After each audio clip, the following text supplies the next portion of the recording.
ഒരു മനോഹരമായ കുളത്തിനരികിൽ സന്ധ്യാകാലം നേരമായിരുന്നു. ആ മൂടിയ ആകാശത്ത് മേഘങ്ങൾ എത്ര സുന്ദരമായിരുന്നു. ഒരു കുളത്തിനരികിൽ ഒറ്റയ്ക്ക് ജീവിച്ചിരുന്ന ടിൻഡു എന്നൊരു ആമ.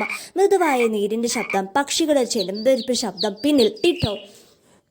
ഈ കുളം മുഴുവനും എനിക്ക് വേണ്ടിയാണ്. ഞാൻ കരുതുന്നു എനിക്ക് മാത്രം സുഖം വേണം. ഈ കുളത്തിൽ എല്ലാ മൂലകളും എൻ്റെ കൈവശം ആയിരിക്കണം.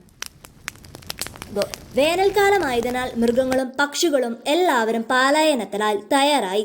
അവർ പോകുന്നത് ടിൻഡുവിനെ കാണാമായിരുന്നു. എന്നാൽ ടിൻഡുവാകട്ടെ ആ കുളത്തിൽ തന്നെ ഉറച്ചു നിന്നു.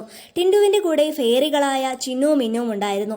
ചിന്നു ടിൻഡുവിനോട് പറഞ്ഞു, ഞങ്ങളും ദക്ഷിണത്തിലേക്ക് പോവുകയാണ്. ഈ കുളം വേഗം ഉണങ്ങും. നീയും പോകാൻ തയ്യാറാവണം. എനിക്ക് നിങ്ങളെയൊക്കെ വേണം. ഞാൻ നിങ്ങളെ ഇവിടുന്ന് പോവാൻ. ഫെയറികളായ ചിന്നു മിന്നു ഒരു വലിയൊരു മരക്കഷ്ണം കൊണ്ടുവന്നു ആമയ്ക്ക് കൊടുത്തു. ആമയെ ഉയർത്താൻ സഹായിച്ചു.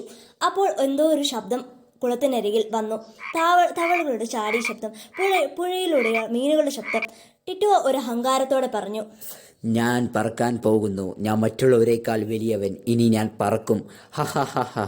ആ ആകാശത്ത് ടിറ്റോ അഹങ്കാരത്തോടെ അഭിമാനത്തോടെ ഞാനും പറക്കുമെന്ന് അഭിമാനത്തോ. എന്നാൽ പെട്ടെന്ന് ടിൻഡോ താഴോട്ട് നിലത്തോട്ട് വീണു. ഫെയറികളായ ചിന്നു മിന്നു ഞെട്ടിപ്പോയി. ഇതെന്തു പറ്റി? ടിൻഡോ താഴോട്ട് പോയിരുന്നു. അവൻ ഗുരുതരമായി വേദനിച്ചു. എന്നാൽ മനസ്സിലാക്കി, എൻ്റെ ഈ അഭിമാനവും അഹങ്കാരം കൊണ്ടാണ് എന്നെ ഇങ്ങനെ എത്തിച്ചത്.